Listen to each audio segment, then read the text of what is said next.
ደብረ ገነት ነብዩ ኤልያስ ቤተክርስቲያን በ15ኛው መቶ ክፍለ ዘመን በአፄ ዘርዓ ያዕቆብ ዘመነ መንግስት በ1466 ዓመተ ምህረት እንደተመሰረተ የታሪክ ድርሳናት ያስረዳሉ።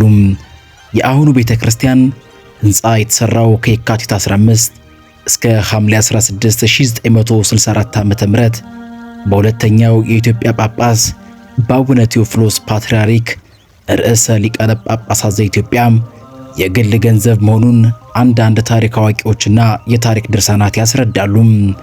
ደብረ ገነት ነብዩ ኤልያስ ቤተክርስቲያን እጅግ ዕድሜ ጠገብ ከመሆኑ ጋር ተያይዞ የመፍረስ አደጋ እንዳይደርስበት በቅርቡ ታሪካዊ ይዘቱን ሳይለቅ እጅግ ባማረና በተዋበ መንገድ የጣራና ሌሎች የእድሳት ስራዎች ተደርገውለታል። የቤተ ክርስቲያኑ ውድሞ ወይም አጥር ግቢ ለቤተ ክርስቲያኑ ተጨማሪ ግርማ ሞገስን አጎናጽፎታል። አስተውሎ ላየውም ቀልብን ይማርካል።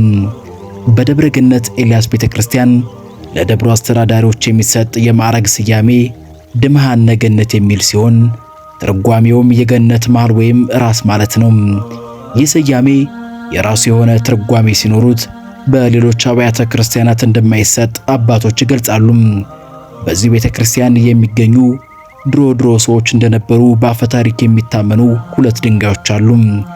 ድንጋዮችም ሰውን በነበሩበት ወቅት ባልና ሚስት ሙሽሮች ሆነው ወደ ባልየው ሀገር ጉዞ ሲደረግ ሴቷ ሙሽራ ባስከተለችው ጥፋት የደረሰባቸው ቅጣት ለአሁኑ ድንጋይነት አበቃቸው ይባላል።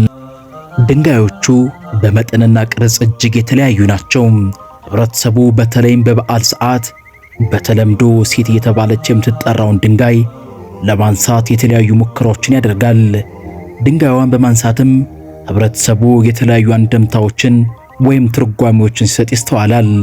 የደብረ ገነት ኤልያስ ቤተክርስቲያን ከጥንት እስከ ዛሬ የዜማ ቅኔ፣ አቋቋም መጽሐፍና የቅዳሴ መርጌታዎችን በማፍራት ለሀገራችን ኢትዮጵያ እጅግ ባለውለታ ነው። ከዚህ ታሪካዊ ቤተክርስቲያን የእውቀት መነሻቸውን አድርገው ለዓለምና ለሀገራችን ኢትዮጵያ ባለውለታ የሆኑ እንቁ አፍርቶ ያበረከተና አሁንም በማበረከት ላይ ይገኛል። ደብረ ኤልያስ ካፈራቻቸው ሊቃውንትና ምሁራን መካከል ታላቁ ደራሲና የቤተ ክህነት ሊቅ ቀኝጌታ ይፍታይ ንጉሴ፣ ሁለተኛው ኢትዮጵያዊ ተወላጅ ጳጳስ አቡነ ቴዎፍሎስ ፓትርያርክ ርዕሰ ሊቃነ ጳጳሳት ዘኢትዮጵያ፣ የጎንደር ጠቅላይ ግዛት ሊቀ ጳጳስ የነበሩት ብፁዕ ቅዱስ አቡነ ጴጥሮስ፣ ክቡር ደራሲ መላኩ በጎሰው፣ ታላቁና ዕውቅ የረጅም ልቦለድ ድርሰት አባት ክቡር ዶክተር አዲስ ዓለማየሁ፣ ዶክተር ኢሳያስ አለሜ ከብዙ ጥቂቶችን መጥቀስ ይቻላል።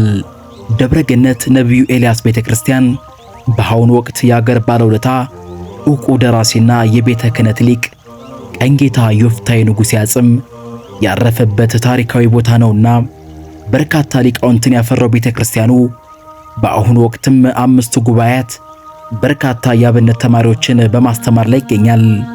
ቀደምት የገናና ታሪክ ባለቤት የሆነው ታላቁ ነብዩ ኤልያስ ዓመታዊ በዓል ታሪካዊ ይዘቱ እንደጠበቀም ከሀገር ውጭና በሀገር ውስጥ የሚገኙ በርካታ ኢትዮጵያውያንና ትውልድ ኢትዮጵያውያን በተገኙበት ታኅሳስ 1 ቀን በድምቀት ተከብሯል። የነብዩ ኤልያስ በረከት በሁላችን ላይ ይደር።